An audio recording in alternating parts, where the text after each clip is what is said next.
Hey everyone, I don't often do Bible reviews because I think there's just so many resources out there that just do nothing but looking at Bibles, but this is a personal one that I'm currently using on a regular basis. I guess this is my go-to Bible right now, and it is the Apologetics Study Bible with the CSB translation, the Christian Standard Bible.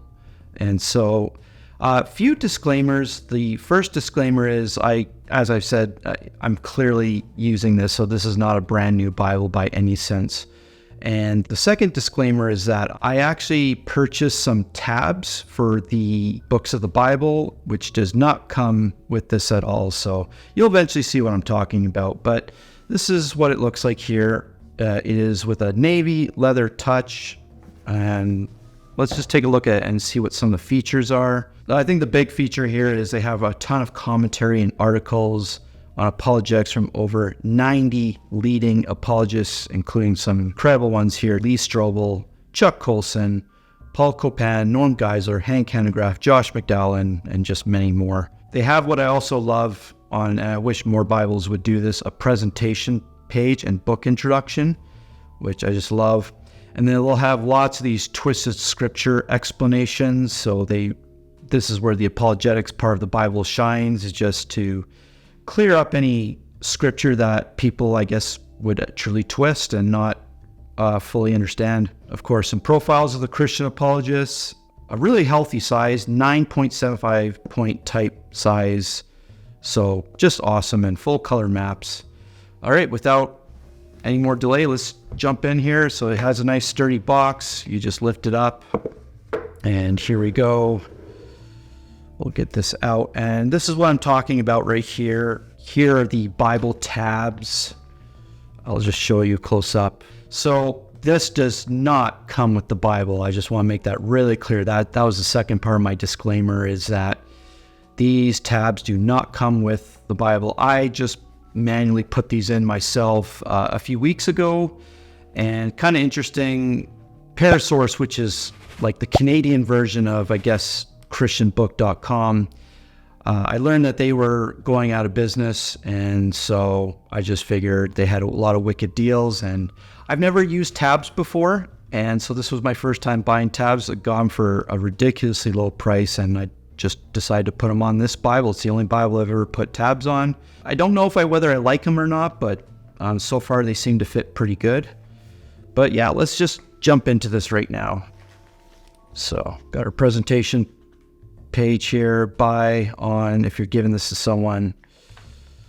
I just want to say straight up, the Christian Standard Bible, that is a very recent translation that just has been added.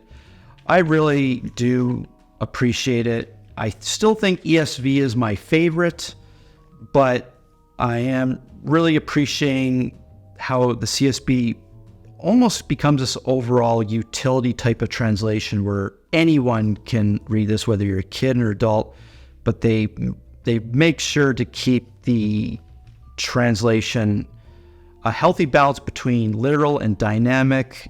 They clearly want to make it true to its biblical roots of King James, and I think they strike a really good balance. I still think I like ESV a little bit more, but I think CSB now has become probably my third favorite translation. It is really up there. I've done a lot of reading in it, and I don't have any complaints so far. It really is accessible for anyone. So here are the books of the Bible and contributors. And of course, the additional features as mentioned.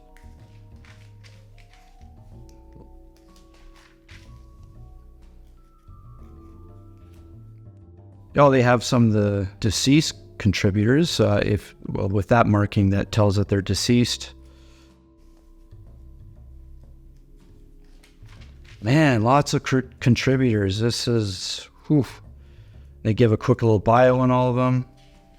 So there's quite a few pages to get to before we actually even get to Genesis. Here's an introduction, and this is where they really explain what I'm trying to explain. I'm not doing the best job probably explaining it, but there's even some helpful graphs that sort of explain all the translations and where they sit in terms of readability and accessibility and literal versus interpretive.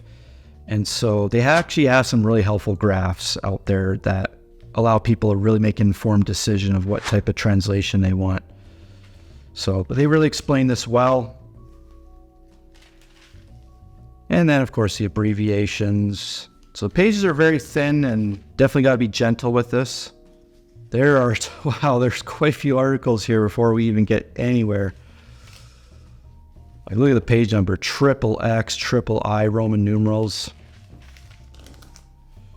Wow, they're getting everything out of the way before you really dive into this. Of course, the chronology of the kings of Israel and Judah, that's always a difficult one to understand. But yes, here we are, finally, the Old Testament. There's the title page.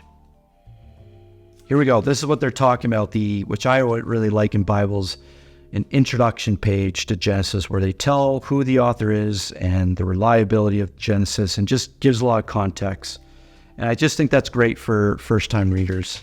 Here we go, Genesis 1. And here are those twisted scripture little articles here where they clear up scripture that may be confusing. Already the very first verse and we're already trying to tackle something that's apparently twisted. Yeah, a lot of footnotes here at the bottom. Oh man, there's quite a few twisted scripture here. And then here's another feature that's awesome. A full page article, and we can expect to see a lot of this. Here we go. 1 page later, we already have one. Can Evolution Explain Ethics? This time by Mark Linville. So really incredible to have a full-fledged Bible on top of these articles. I think this is why I've been going to this Bible on a regular basis now. Lots of good stuff to expand your understanding of what you're reading, and I'm probably going to be taking this to Bible studies as well. We'll see how people receive the CSB translation. I can't see an issue so far, but even your own personal reading time, lots of good stuff here. All these articles and twisted scripture segments, they definitely break up the reading, and I really would encourage people to read the footnotes. I think you can gain a lot. I know it's this tiny font, but this one's actually not too bad. And you can really see the 9.75 point font. It definitely makes it easy on the eyes. So yeah, and here are the tabs I got. So Exodus, flip right over. There's the introduction to Exodus, Leviticus. Right here. If we go to Numbers, goes right to the introduction. So I find these tabs really helpful so far. I haven't been able to use them too much yet, but I think they'll be very helpful when flipping back and forth and doing some cross-referencing. I think that it will be very handy.